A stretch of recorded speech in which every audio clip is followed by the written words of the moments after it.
Hello, and a very warm welcome back to Widowed AF. You're here with me, I'm Rosie Moss. Now, every week I invite somebody from the widowed community to come on and share with me their story.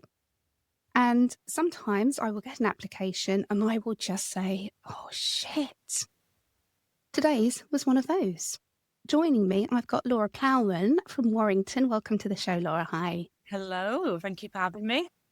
Now, the bit in your application that made my jaw drop, if you like, was the fact that you had a baby and then he found out that he had cancer, like within weeks, right? Yeah, within weeks. So Daphne was born on the 28th of June, 2020. And then he got rushed into hospital I can't remember exact dates, but it was sort of like the August time, due to his symptoms just becoming too much. And then I remember being sat down with the oncologist in the September and her saying the C word. And I was like, my words to her was like, well, that can't be true. I've got a 10-week-old baby. Yeah. I was like, that can't be true. Yeah, that doesn't happen to people like me, ever. It's people like me. Yeah. And from that moment on, just as it does with anyone in the world, my world just fell apart.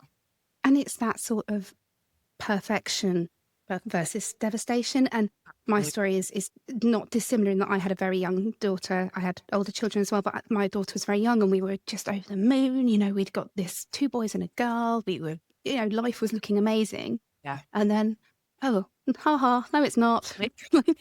Joke's on you. Yeah, it's brutal. So I won't hijack you any longer, Laura, because I want to hear your story in your own words. And you'll know yourself that, because obviously you're an avid listener of the show. But I'd like to know a little bit about the people that you were, both of you, before this happened. So start when you like and tell me about Gavin. So, which is my favourite thing to do. I love to talk about. Same. Well, not about Gavin. That would be weird, but you know what I mean. Gavin and I met in 2018. We both worked for the police. That was kind of how we met. Funny story to that, though, is that he actually didn't like me the first time he ever met me. So he'd been on a night shift dealing with somebody in hospital, and I'd come in on the morning shift to take over.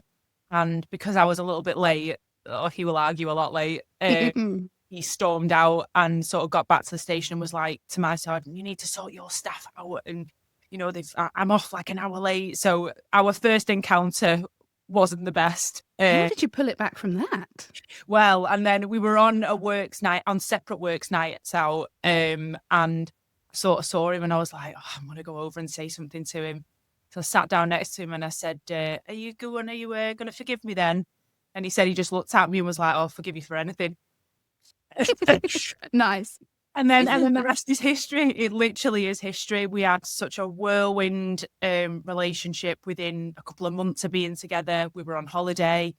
We bought a house within about 8 months of being together. But when they just say, you just know. When you know, you know. Mm-hmm. I look back at it now and I would not change a single thing. Absolutely. No.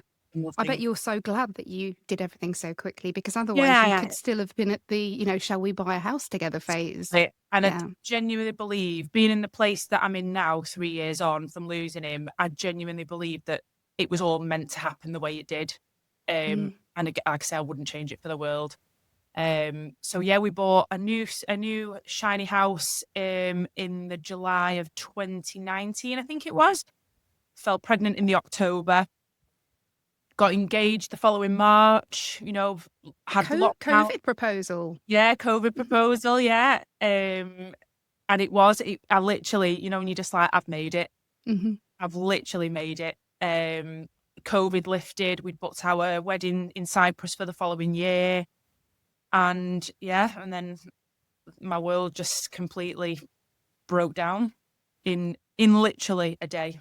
And it is absolutely unbelievable. And so many of the listeners and I myself can remember that, that smug feeling of everything is golden. Look, I've kissed, my teenage years were quite testing for everybody involved. And I think my mum and dad were like, yes, dusted. She's sorted out.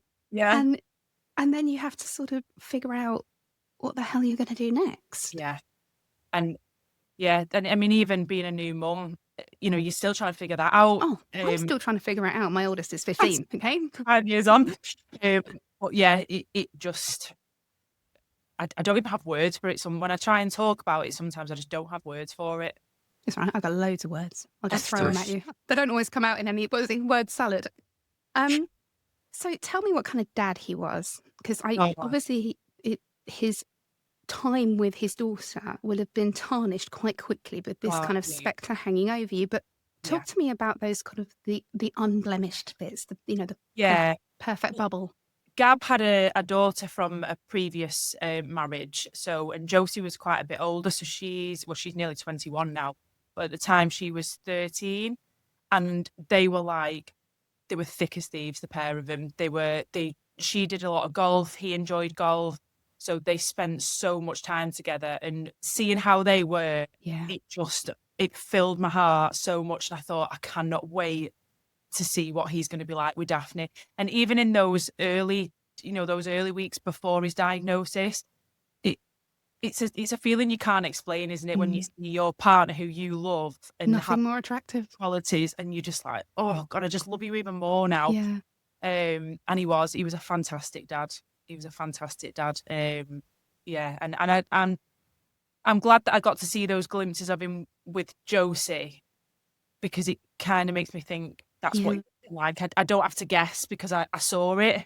You're able to say to her, I know what kind of dad he would have been to you. I saw it myself. Yeah, that's magical. Yeah. He was brilliant. So your timeline of kind of all this joy and happiness really was cut short, because your baby was born at the end of June. That's and right. Then it was it August that you had your birthday? So you had a big birthday. Look, I do read my notes. Yeah. And then really quickly after that, Gavin was rushed to hospital. So tell me, what was it that led to Gavin being rushed into hospital? Because presumably it didn't just happen instantly, or did it? I don't know. No, so he'd been suffering with symptoms for about a year, but they weren't symptoms that were out of the blue. So he was getting sort of like aching in his lower back. He was having trouble sort of like controlling his flow of wee, if that makes sense. So he couldn't sort of control when to stop. His bowel movements didn't quite feel right. And initially, a lot of that was put down to the fact that he was a police officer and he wore body armour. They were just like, oh, it's just your age and the fact that you play golf and that kind of thing. And then, so they treated him for various things, gallstones, and then, so he was on the medication for the gallstones, or the bladders, whatever they call them, kidney stones. Oh, the kidney stone, yeah. Yes, they were treating him for kidney stones, and he was in the back garden. I remember it like it was yesterday. He was in the back garden and he soiled himself. Oh gosh! And he was literally like, "This isn't right." Poor guy, because that must have been really humiliating for him. Absolutely. So he rang the doctors, and I think the fact that he sort of described these bowel movements and stuff was just red alarms for them. So they were like, right, come in. So he went into the GP. Bearing in mind, this was in COVID as well, so I wasn't even allowed to go with him. And they were like, no, we're treating you as a medical emergency. We need you to get to the hospital like urgently. And initially they thought it was something called cauda syndrome. I'm not sure if you've ever heard of that. Funny enough, no. God, that doesn't trip off the tongue, does it? Basically a compression of your discs in your lower back, which it can't be fatal, but it can cause you to end up in a wheelchair if they don't sort of catch it straight away, which was why they wanted him going in as a medical emergency. So this was on the Friday night. Everything happens on a Friday night, doesn't it? Of course, yeah. Specialists go home. And he had to stay in overnight for an MRI the next day. So he goes in for his MRI, and again, I just remember it like it was yesterday. The phone rang, and I answered it, and this nurse, all I remember her introducing herself as was a trauma nurse. And I heard that, I was just like, this isn't good. And I was like, I literally said to her, where's Gav? Where is he? And she just said to me, he's a little bit upset. He's asked me to call you and explain the situation. So at this point, I'm already. Oh my God. And she says, we've done his MRI scan, and there's something a little bit more sinister than we thought. There's a mass on his spine. So instantly I'm like, has he got cancer? And she's like, well, we don't know. But he needs to go to the Walton Centre, which is up in Liverpool. And is that an oncology department? Yeah. No, it's a neurological and spinal hospital. Okay. Well, he needs to go there urgently. He needs surgery. We need to get this mass out, whatever it is. So he gets blue lighted to the Walton Centre, and I think that was on the Saturday, and then Monday morning he's scheduled for this like 9-hour spinal surgery. And bloody hell! And have you been able to see him? No. I've got. So you're just at home with the baby. Yeah, baby. Yeah. The only thing they allowed me to do was to get from before he went into the ambulance to go to the Walton Centre. They allowed me to go and see him to say goodbye, in essence. And presumably nobody is allowed to come and be with you. No. Did anyone? And you're a police officer, so you've got to adhere to the rules. Yep. Oh God, that you poor thing. And being a new mum is completely isolating, even if your partner is at home fully functioning. Yeah, to do that under this amount of stress, I'm so sorry. Yeah, it was horrendous. And then I did go to the hospital a couple of times just to take him stuff in, but again, I wasn't allowed in. I just had to sort of like found out where his room was, and we were literally talking through a window like Romeo. Yeah. Unfortunately, not the same love story. So then he goes in for his surgery. I think it was 9.5 hours, something like that. And yeah, I was just on tenterhooks the whole time. Were you just pacing up and down like one of the Tiger King's caged tigers, waiting for news? Yeah. News to say that he'd even come round from the anaesthetic, let alone anything else. And did you find that people, because people would have been desperate to know what was going on, and you become the sort of facilitator of the news, don't you? So when John was sick, I found myself, having to disseminate information out and be contactable. And I think probably it helped distract me a little bit as well, because if you're staring at your phone, you're distracted, right? Just go into survival mode, don't you? Yeah. You're like, this is the only way that I can and whatever happens, baby needs feeding, changing, cuddling, all that stuff still carries on. Mate. Yeah, it's a blur is probably the only way I can describe it. And at this point, obviously, we didn't even know it was cancer. Yeah, I was going to say, they've not said cancer yet, have they? No, so we were like, you try and think positive, don't you? Of course. It could just be a fatty mass, it might be fine. And then the actual sad part about it was the surgeon rang me to say, it's been successful. We've managed to get rid of most of it, but there was still a little bit left behind. And his words were actually, because apparently he was one of the top in the country. I don't know how true that is, but that was what I got told. And he told us, I'm pretty sure it's benign, was what his words to me. Oh my God. So you're going to cling on to that sentence? Well, yeah, did I? So he did 2 weeks in hospital, recovery. He had a little bit of nerve damage, so he was struggling a bit again with his toileting and stuff, and he had a little bit of a limp, nothing major because he alive. Alive. And the biggest thing was because of how close to his spinal cord it was, that they said there is a really high chance you could end up paralysed. And so the fact he came out and was walking within 24 hours, it was just like an absolute miracle. And you must have been thinking, hallelujah, we've had this amazing miracle. It's all going to be okay. Yeah. And then they were like, obviously, we have to send the mass off for a biopsy. We'll let you know. So we were like, cool. Yeah. Surgeon said it's benign anyway, so be fine. Off we go. So we get a call on the Friday. Like, this is about 2 weeks later. He comes home. Everything's as good as it can be. And again, we're just glad to have him home. And we get a phone call on a Friday asking if we can go in on the Tuesday. So instantly then I'm like, I don't like this because one, it's during COVID, and you've got a man with that thing of, if they're ringing us to go in, it must be bad, because otherwise they'd have just told us over the phone. So we were like, no, you've had major surgery. Maybe they're just saying that they need to tell us some bits, or you've got to have further surgery, whatever it might be. So we go in on the Tuesday, and the hospital was so eerie. Because of COVID, all the clinics are closed, and it was so eerie. And we walked in to this room, and straight away I clocked. So there's a hospital in Liverpool. I don't know if you've heard of it, called the Christie, which is a No. cancer hospital.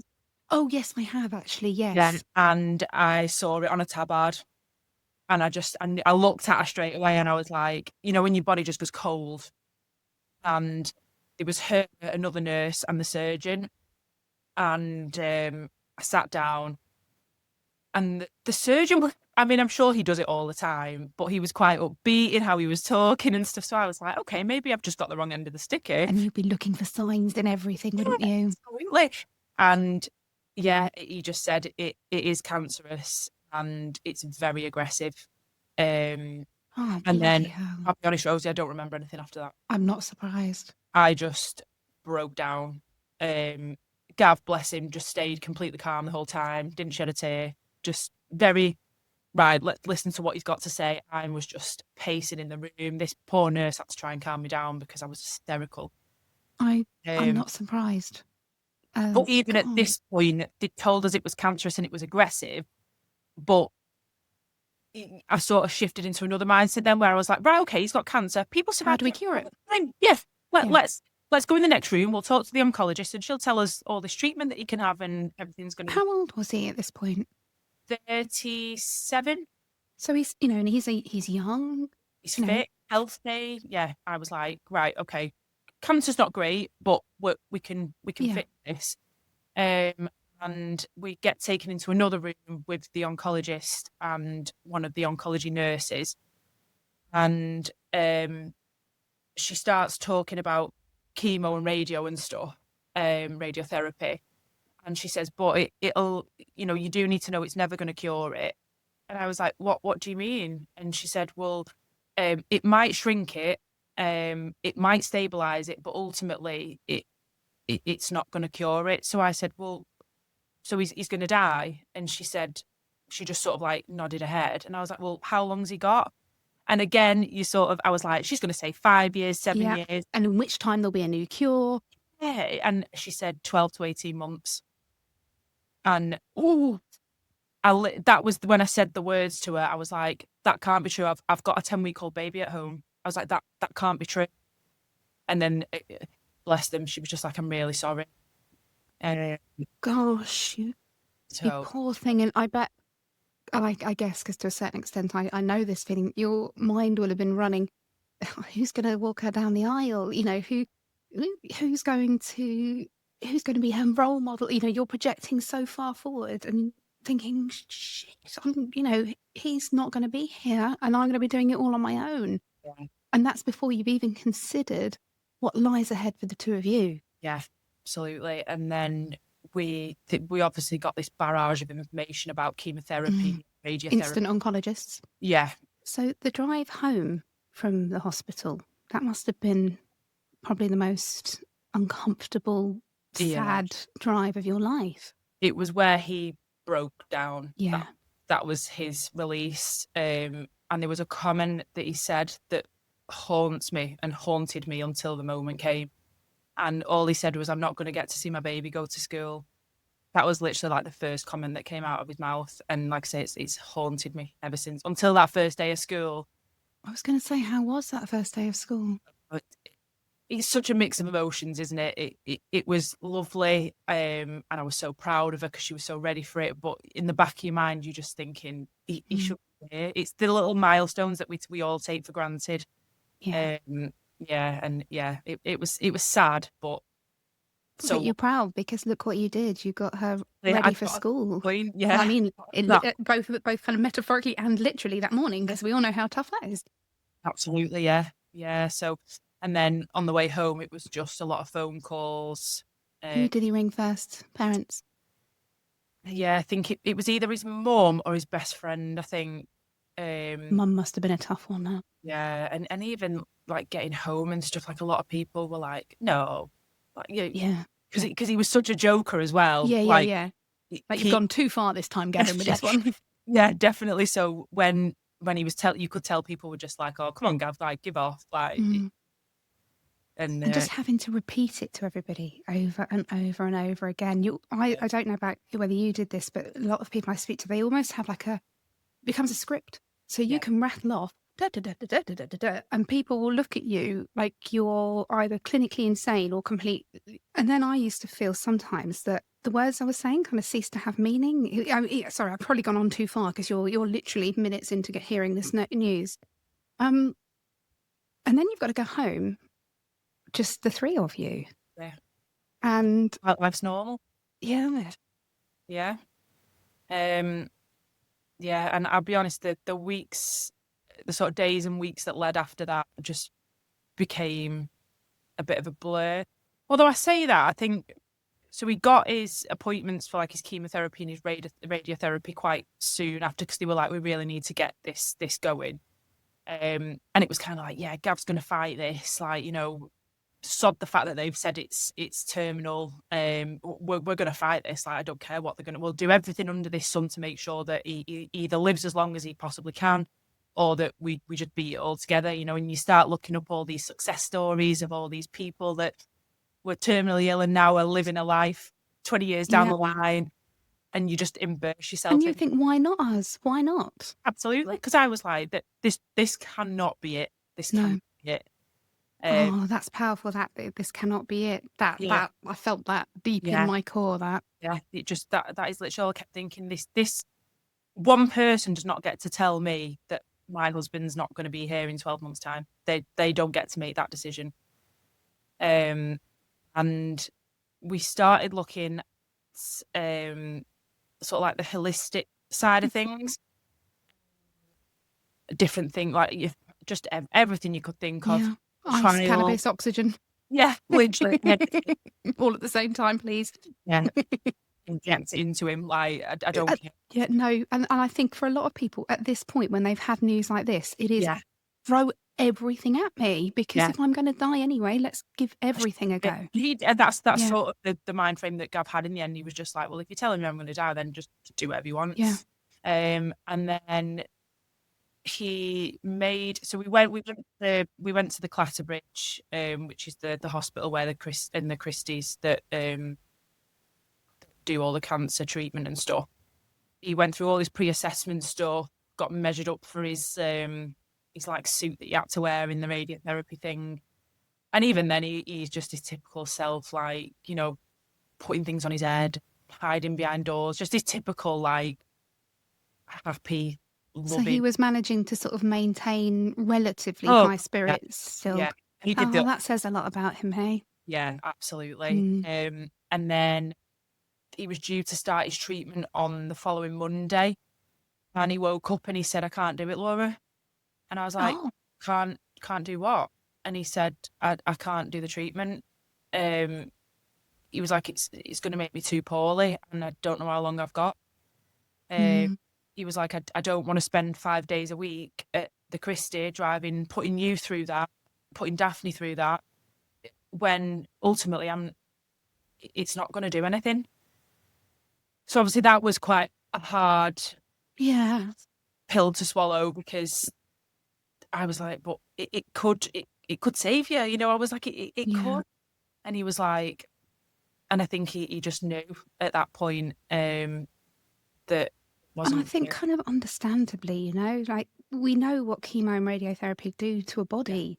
Yeah. And if his time on this earth is so limited, presumably he wanted to be the best version of himself for you and Daphne. Absolutely. And that was it. He was like, I want to make the memories, because at the time you would never even known he was poorly. Like, to look at him, it must have made it even more sort of unbelievable. Yeah, absolutely. So he was like, I want to, I can still talk, I can still walk, I can do everything that I need to do, and I want to be able to live life to the fullest for however long I'm here. So we tried a couple of the holistic things, and about 3 months after his scan, he had to go back for like repeat scans after that. And after the 3-month one, they were like, there's not been a cell of growth, whatever you're doing, keep doing it. So we were like, amazed. God, we was like, this is it. Like, whatever we're doing, back. We've cracked it, yeah. And then another 3 months passed, and his symptoms got worse again. And again, he went for his scan, and we were just like, we knew what was coming. So when we went back for those results, they were like, it's come back. It's bigger than it was before. And unfortunately, this time we can't operate because it's too close to the spinal cord. So just another blow of there's nothing we can do. There's nothing we can do. I think that's when, I suppose, the kind of the hammer drops, doesn't it? We are out now, out of options. Yeah. How was Gavin? I mean, you mentioned that his symptoms were getting worse. Was it similar to the previous symptoms, or were you starting to notice other deterioration? Yeah, so the other deterioration was his walking. So his limp got a lot worse. He started saying that sort of like the sensation in his toes was going. So walking became a bit of a task for him. And he had that scan in the February, and then by the June, he was fully in a wheelchair. By that point, he lost. It literally took him from his toes all the way up, like that, but progressively, his toes, his feet, then he couldn't move from his knees down, then it went from his hips down, and then by the time stripped him, basically. Literally stripped him, and by the time he passed away, he was paralysed pretty much. Yeah. Poor guy. Yeah. And if you knew Gavin, and anyone who listens to this that will hear me talking about him, like that is literally his worst nightmare. Yeah. His worst nightmare. Sort of being trapped in your own body, isn't it? Yeah. What about cognitively? Was he with it? Oh, and sometimes I think that's worse because he would have been so aware. But for you, and I mean, I don't know whether you did or not, but did you sort of make any recordings or anything for Daphne to have when she was older? I've got hundreds of videos, pictures, voice notes. There came a point where I would only let us communicate via voice notes. So you could keep everything. Keep them, because he spent a lot of time in hospice. So I was away from him a lot of the time, again through COVID. Because of the nature of a hospice, you were only allowed there for certain hours of the day. I mean, I'm sure he probably loved being away from me moaning and crying,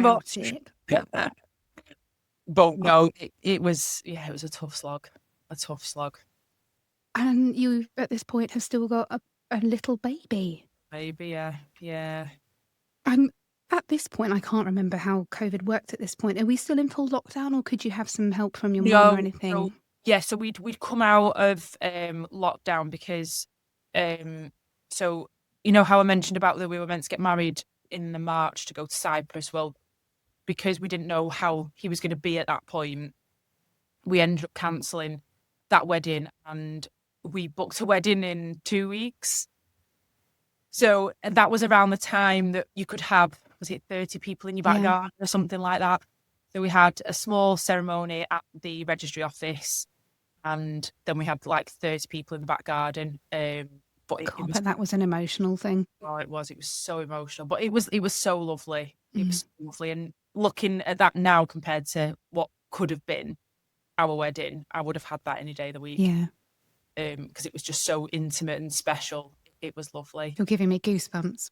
Yeah, it was gorgeous. It was lovely. So yeah, by that point, by the time he'd had the second scan and they'd said that it would come back, then yeah, we were sort of out of lockdown by that point. But anything medical, they were still quite tight on visitors and especially with babies as well, because you'd have been. Yeah. So, and again, I feel like I'm talking a lot about Gavin. I feel like I know Gavin quite well now. How was he mentally? You said that he was struggling with that, kind of almost locked in, not being able to move his body. Was he? Did you have these really kind of tricky, end of life, chats with each other?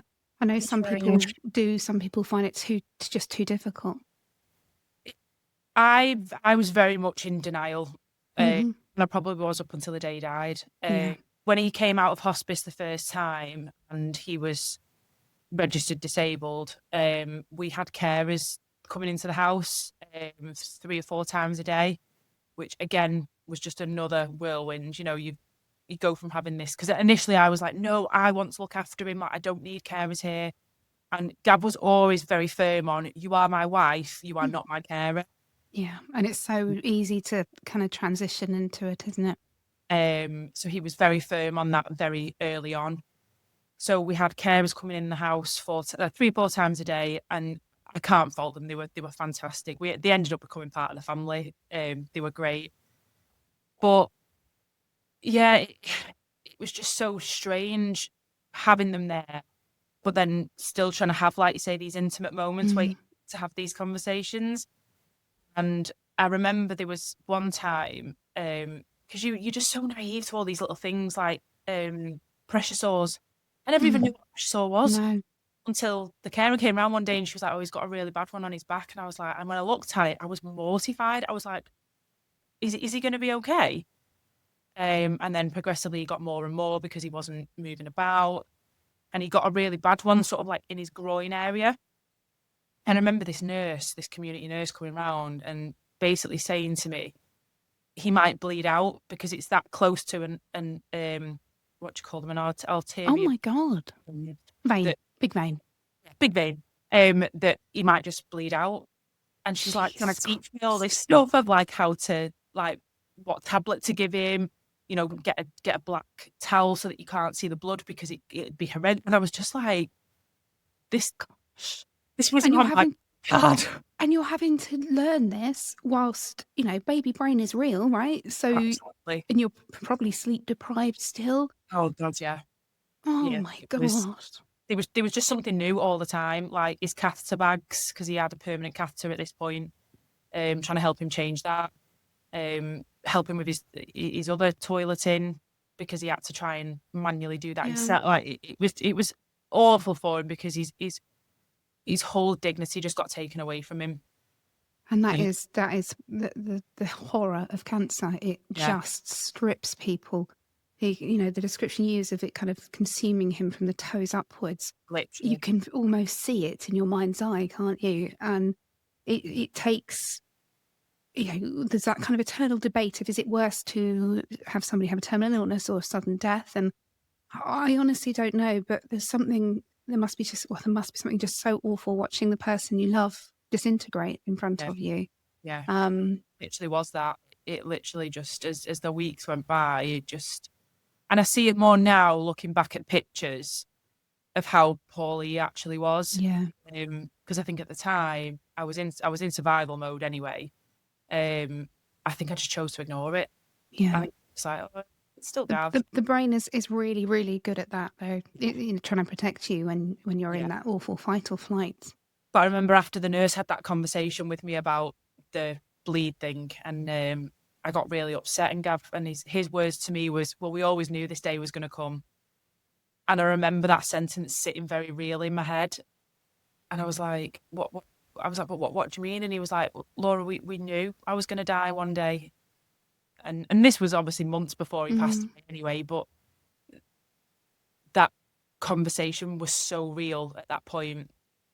And I remember I was sat thinking about his funeral, and we'd not had the conversation about his funeral at this point. And I said to him, do you want, because obviously we work for the police, so I was like, do you want a police funeral? And he was like, yeah. And then naturally we progressed into a conversation about what he'd want and what he'd want to wear and that kind of thing. And he got really upset and he was like, I can't believe it. Well, he would have been 38 at this point. He was like, I can't believe at 38 I'm having this conversation. No. Because you just don't, No, it doesn't compute, does it? Married with a child, you expect to be talking about what family holiday you're going on next year, not. And you kind of try and put yourself in their position a bit, the idea that you are aware that you're going to die soon, we're all going to die, and you're not going to spend the rest of, eternity with your wife. You're not going to see your child grow up. I think how these amazing people, some of them don't hold it together, and that doesn't, no shame in that either, but how they I don't know, I want to say keep going, but because you hear these stories about people finding, moments to smile and little snippets of joy in this end of life process. And yeah, it must be so frightening. Must be awful for them. Yeah. There was a couple of times that I'd say to him, are you scared of dying? And he would always be like, no. But he was always, when I met Gav, he was very black and white. If you'd have asked him if there was an afterlife, he'd have been like, oh, don't believe in all that crap and stuff. And then I introduced him to sort of like the world of like Reiki and all that sort of stuff. And it saved him. Yeah. In a way. He really sort of threw himself into the world of like spirituality and all that. And it really did save him. And I think that's why he wasn't scared, because he was like, I'm ready for what's on the other side. Yeah. There's a lot of talk about psychedelics and end-of-life care and, enabling people to not leave this world terrified, and I mean, I'm all for this sort of stuff. No, but of, giving people a as gentler exit as possible. Take me, if you will, to the sort of the end points. So he's in a hospice. You're sort of not able to see as much of him as you'd ideally like. Yeah. So he went back into the hospice in February of the 2022, I think it was, mostly for pain management, because his pain was just horrendous, and he was on so much medication. And I always remember, I don't know if I read it or if someone said it to me, but they said when they start bringing the syringe drivers out, it's not long. And I remember the nurse saying to me, we're going to put you on this syringe driver. And I was like, why? I was like, why is he going on a syringe driver? And she's like, oh, it's just because he's, struggling to swallow the tablets and keep being sick. So we just know it's going into his system. But I was like, it's not good, is it, if it's a syringe driver? And she just sort of like looked at me and she was like, it is what it is, kind of thing. And at this point, I presume you wanted him to be out of pain, which is, that's the main thing. That's what we all fear, right? That's our biggest fear. And he was, the saying's true, is that you wouldn't put a dog through it. He would not put a dog through it. And he had no quality of life at this point. So he was a very active physical person. And then when he got poorly, he started to find joy in like little things like doing a jigsaw puzzle, watching TV series, reading a book. But towards the end, because the cancer had spread so far up his spine, his eyesight went funny. He constantly had a headache and sort of like pressure in the top of his back. So those little things then got taken off him, and it was just like, the guy a break, I mean, you kind of find joy in the smallest things, and you're not even letting that happen. So he was bedbound. He loved his food. He couldn't even enjoy his food because of the tablets that he was on and the medication that made him sick. It literally was cruel. You just want to say and it's not the nurse's fault at all, but you just want to say, like, why are we keeping him alive at this point? Out of curiosity, where would do you have an opinion on the assisted dying bill? Yeah, I'm in agreement. Yes, I am as well. I'm curious. Don't ask everybody, but sometimes it's interesting to ask, particularly people who have watched their husband or their partner die from a terminal illness. And I think the problem with it is that you have to make the decision far enough in advance, and often, it can deteriorate so quickly. Yeah. Anyway, this is a little bit of a digression, but I was just genuinely curious. No, but yeah, and I think if Gab, he would have said it. And there was a couple of times he'd say, "I'm ready to go now. Yeah. I'm ready. I've had enough." Yeah. And I always remember he said to me the second, because the paralysis obviously spread up his body. I remember him saying to me, the second I can't hug my own wife, I don't want to be here anymore. And it was the Tuesday before, I think. So he died on a Friday, but it was like the Tuesday before. And he hugged me and his arm fell off me. And I felt him sigh. And I was like, this is it for him. This is 100% it. And then so the following Tuesday, I fed him, gave him something to eat, tidied all his beard up and stuff. And then that was the last time I saw him awake. And he just didn't wake up after that. And then he died early hours of the Friday morning.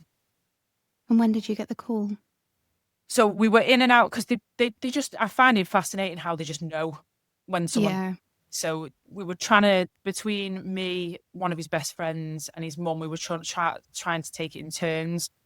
But I was petrified I wasn't going to be there. And the nurses are lovely. They're like, sometimes they just do pass away when you're not there. Sometimes it's what they want.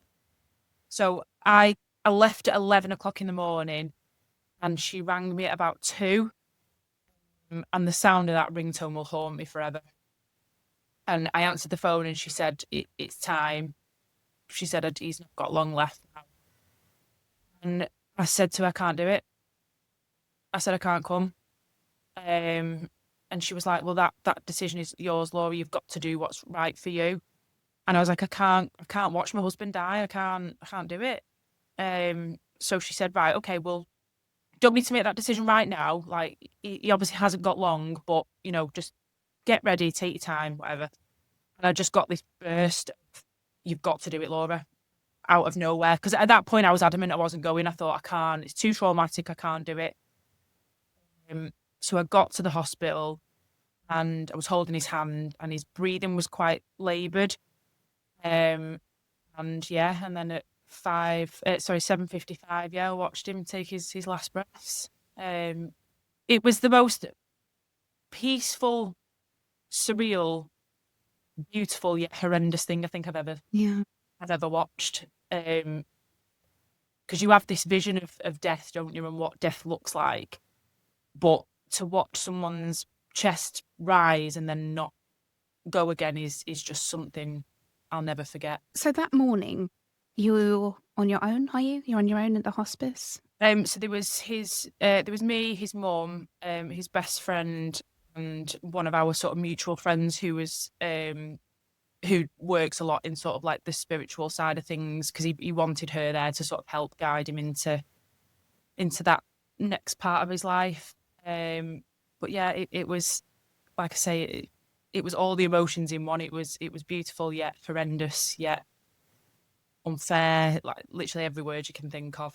And I think it's a difficult thing to say, but there's a sense of relief because he's not suffering anymore, and that that is it's kind of like a gift almost that they are out of pain. But the problem is that the pain, their physical pain, transfers into emotional pain that you then have to carry. And somebody described it as, they're going, you kind of both you start your life off on the road together and it forks, and they go one path and they're not coming back from it, and you're kind of left to navigate.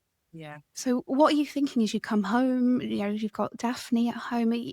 Yeah. So they obviously start asking questions about what undertakers you want to come, like what funeral directors. Straight in with the admin. Honestly, I never realised there was so much admin, but that there was all that to do. But again, you just go into survival mode. I was just like, right, okay, let's get this done. Let's get him looked after.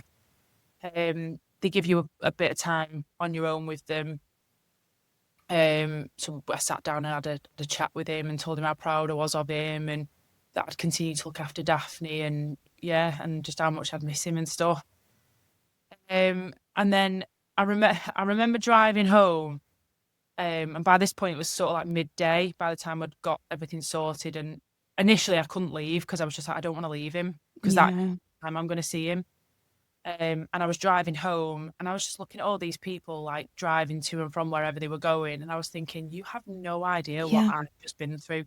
Yeah. Like, you almost want to scream, wind your window down and scream.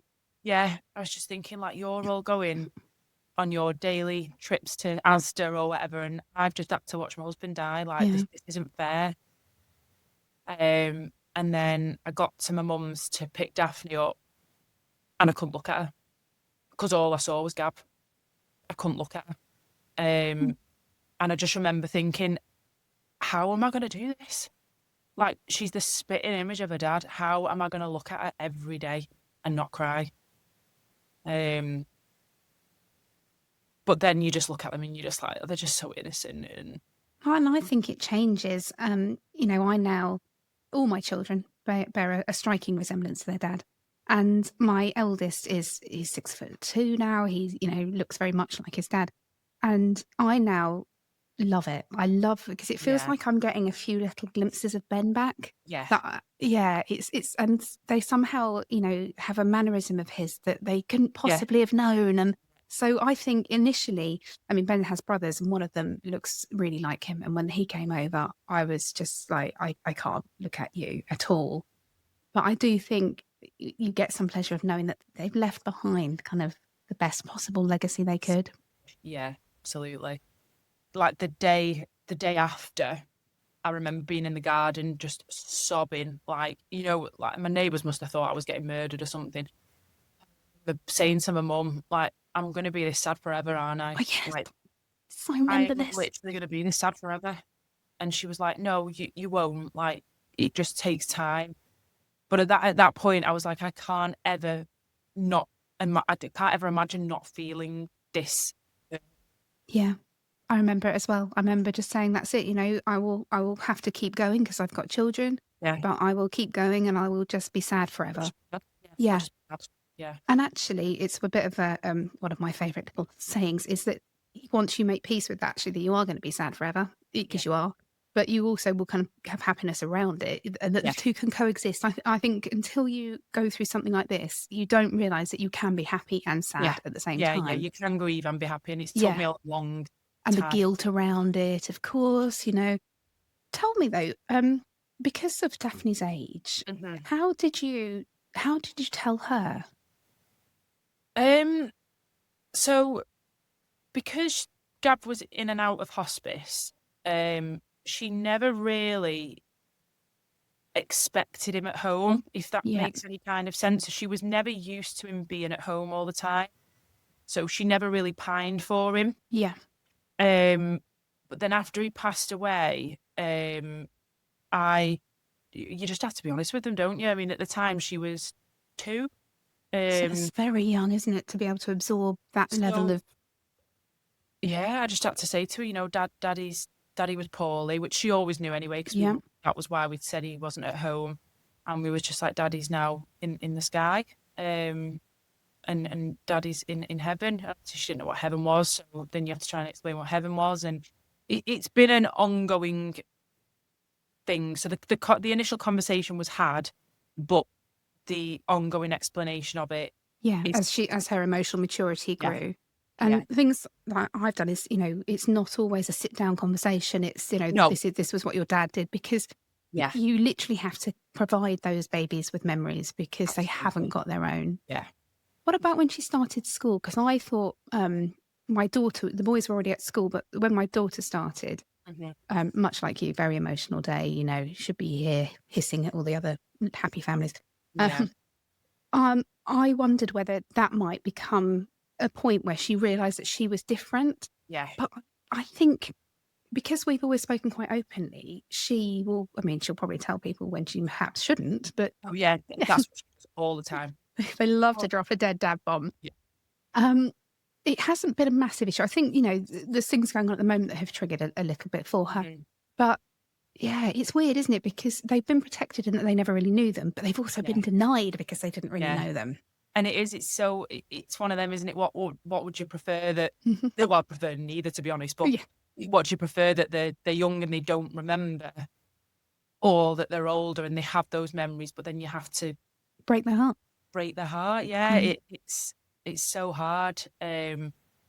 But yeah, definitely going to school was definitely something that I was so worried about, because, like you say, it's where people like mummy and daddy come to pick them up from school, and parents' evening. Yeah, parents' evening, and then they do these little collages of what family looks like, and then they have the Father's Day sales and all that sort of stuff. But she's just taken it in a stride, bless her. She's just absolutely took it on and gone straight through it. She'll ask questions, and she'll have moments where she gets upset and she'll ask a lot of questions. The thing at the moment that she struggles with is, because we look at pictures a lot and look at videos a lot, she can't understand why. So she'll say, that's me on that photo, but she'll say, why can't I remember it? Why don't I have that memory? So she's just in that age where she just doesn't understand why she can't remember. That's a testament to you, though, that you've got her all the way to school by yourself, and that she's able to articulate things about her dad and ask questions. because what you're doing there is you're giving her, and I don't like to use words, but you're giving her space to grieve. Yeah. And it's a very strange grief because they're grieving something that they should have know. had. They've been denied it, but they didn't know it. Yeah, it really is tough. And actually, my daughter's just started having some more therapy because I think she needs to kind of, well, we need to figure out how to best support her, really. Yeah. So, Laura, what does life look like for you now? Different than what I thought. Very it was different. Yeah. I've been through therapy. I've had hypnotherapy. I've had everything under the sun you can think of. Just like me, throw everything at me. Yeah, because I was just so sick of being sad. Yes. And I always and wanted to anxious. get to a point where I could talk about Gav and not be sobbing. I want to be able to talk about him and laugh and look at pictures and be like, oh God, we were so happy then. Yeah. And I think I finally got to that point now. I don't ever think it's acceptance, because I don't think you ever accept it. But it's like you were saying, it's the having the grief and the happiness and making them live together and being like, there was actually a quote I saw somewhere and it was like, grief meet happiness because this time happiness is here to stay. Oh, that's nice. And I think that's so beautiful because grief is always going to be in our lives, always. And I don't ever want it to go anywhere because grief is it's the only part of Gav I've got left apart from Daphne, but it's the bit I want to keep hold of, but I just want to do it in a happy way. Yeah, you couldn't survive. You know that feeling that we talked about earlier, I'm going to be sad for the rest of my life. Yeah. You're literally crippled with grief. Nothing, you can't see anything outside of it. And I just think you couldn't live like that forever. You wouldn't survive because it would just be torture. Yeah. So I think this I almost felt a guilt that I was letting go of the grief because, it's how I show that I love him. Yeah. But like we were saying, you never really let go of it. It sits there, but it becomes less all encompassing. You can see around it a little bit more. Yeah. But I think that's because I've realised I have quite a lot of widows who are really, really freshly widowed, and even some people who are sort of listening in preparation, which is so heartbreaking.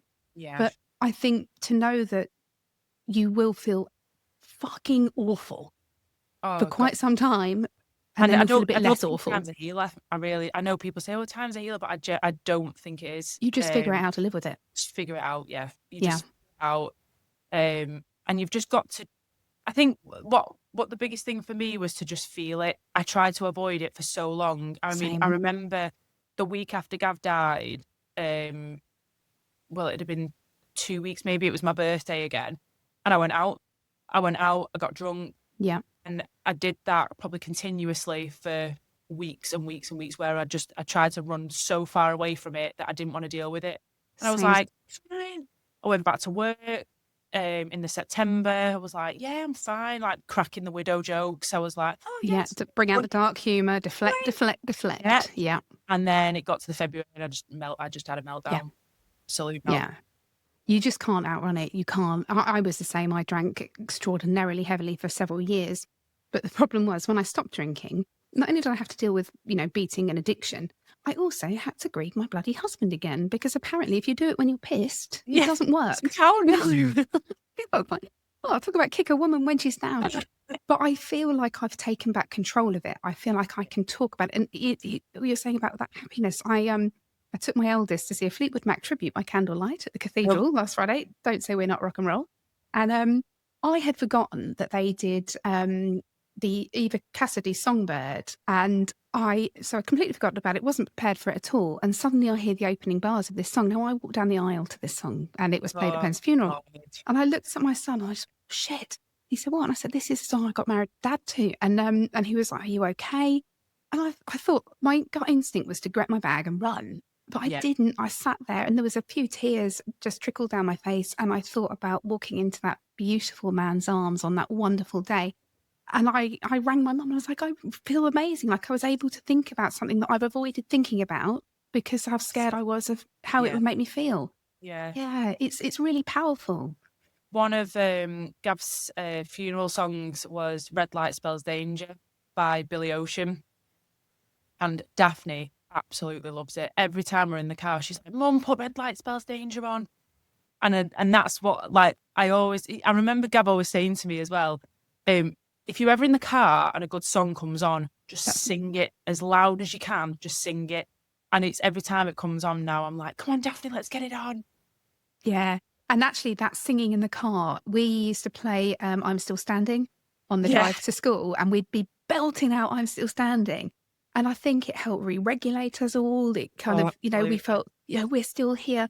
Yeah, I love that. I do a lot of crying in the car as well. Car crying is another one. Car crying's... I like to pull off the road sometimes. Yeah, it's a bit unsafe. I do like a good... I do like putting a good ballad on. And find a funeral song, have a good cry. Yeah, and I do still do it now, because sometimes it does just catch up with you, and you just think, this is really sad. Yeah, poor me. It's really sad. Yeah, and I don't think you give yourself that kind of empathy in the early days, because you haven't got the headspace. But to look back now and go, oh, poor me, like that was awful. It's not self-pity, or in fact, maybe it's just self empathy. I don't know. My words have gone.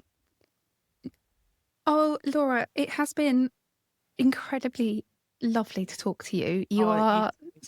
To hear how you've done the work. I think it's so wonderful to hear that, you did the therapy, the hypnotherapy. You've figured out what you needed to do to grieve. Yeah. Did any of it work? I don't know. I don't know what worked, because I did everything, but something did. Exactly. Yeah. And it was healthier than a bottle of gin. Yeah. And I do know that, like, friends and family that got me through. There was a group. So when Gav first got diagnosed, obviously I knew nothing about glioblastomas, couldn't even pronounce it for the first couple of months. And I joined a group. I found a group on Facebook to do with wives that husbands have got glioblastomas. And long story short, one of the girls that I met on there has actually become one of my best friends now. Bonded by trauma. I like it. We've got matching. I don't even know if you can see it. We've got matching tattoos. I love that. They were our twin flame, because we're bonded by trauma. Gab passed away in the June, and then her husband died in the November.